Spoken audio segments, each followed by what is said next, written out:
All right, let's talk about one of the most exciting and honestly kind of nerve-wracking parts of buying a home, writing the offer. It really is the moment of truth, right? Well, today we're going to pull back the curtain and show you exactly how to put together an offer that doesn't just get noticed, but actually gets you the house. Let's dive in.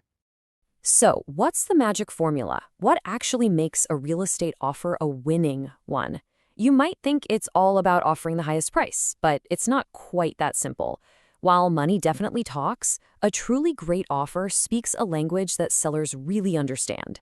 And it's about so much more than just the dollar amount.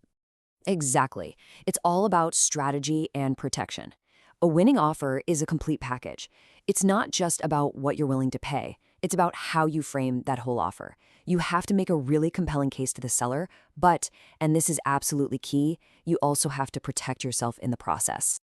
So here's our game plan for today.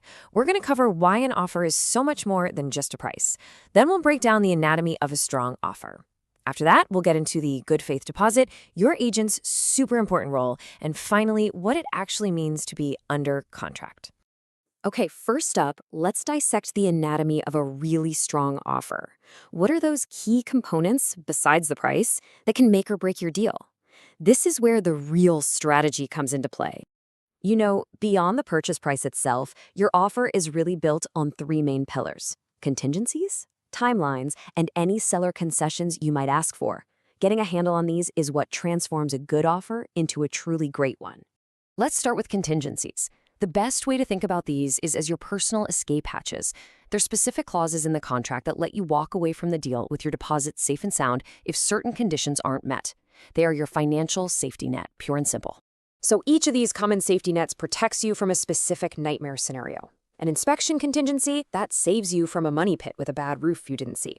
The appraisal contingency makes sure you aren't paying more for the house than it's actually worth. Your financing contingency protects you if for some reason your loan falls through. And the title contingency, that just makes sure the seller actually has the legal right to sell you the home. Now, from a seller's perspective, every one of these is a hurdle. And that's why an offer with fewer contingencies can sometimes be a higher priced one. It just feels like a surer bet. Okay, next section. To show a seller you're really serious, you have to put some skin in the game. This is where the good faith deposit, usually called earnest money, comes in.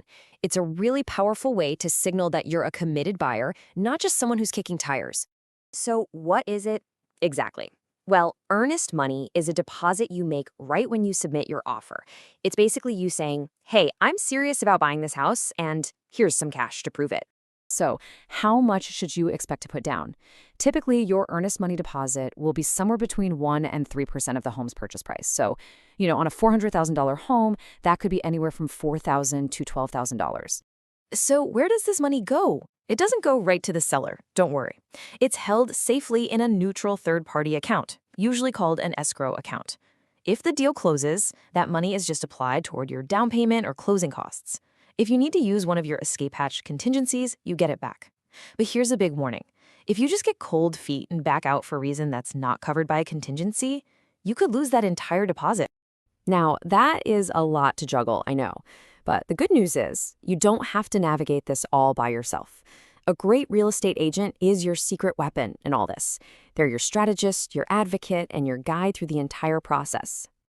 And this really sums it up perfectly. Your agent's number one job is to turn your offer into a legally binding contract, making sure every single detail, every deadline, and every contingency is structured specifically to protect you. Behind the scenes, your agent is your champion. They're the one who formally presents your offer, who handles the tough back-and-forth negotiations, and, especially in a competitive market, who advises you on smart strategies to make your offer stronger without taking on too much risk. So, you've put together a strong strategic offer with your agent, you've sent it in, and you get the call. The seller accepts. This is the moment you've been working towards.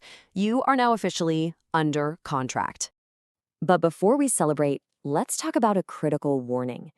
In a really hot market, you might feel some pressure to waive contingencies to make your offer look more appealing. Please, remember this. Contingencies are your safety net.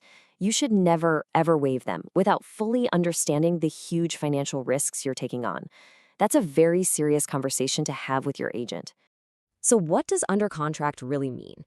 It's when the seller signs your purchase offer. The second that happens, it transforms into a legally binding contract.